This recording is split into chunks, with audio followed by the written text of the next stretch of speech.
seems like there might be a little bit of a bar rubbing there in the front, but they just finished running their crop. As you can see, we didn't even clean it up. Still had some stuff in it there.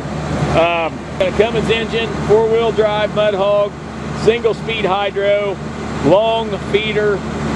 Does not have a rock trap. It is a specialty rotor. It's got a decent discharge. I mean, I think it's got a few things it's going to need. They switched brands. This thing's got like brand new front tires on it, 30.5 32s. It is, like I said, 4-wheel drive. The sheet metal's pretty average looking.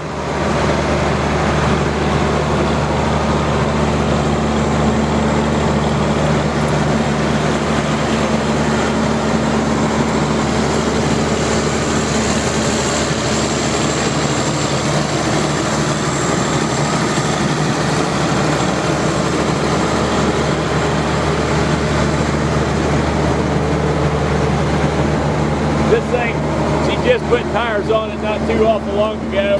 But this machine, it's not perfect. Okay, it runs. We drove it in here. A few little leaks around on it, I'm told. The feeder needs rebuilt, which I think is the noise we're hearing there in the front. Must have a bearing or something getting a little bit funky there. The unload augers do need replaced. The unload elbow needs replaced, I'm told, by when I get the inspection done.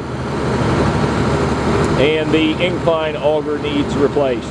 Okay, so mainly augers, it sounds like, with a few little leaks and probably a few little bearings. But $5 for good Alliance tires on there. I didn't look at the brand before, but we'll have the hours. It's got a few hours on it. We've got those listed, but the machine runs good. I think we did put batteries in it when it came in here, so it'll sell on our live auction. Absolute.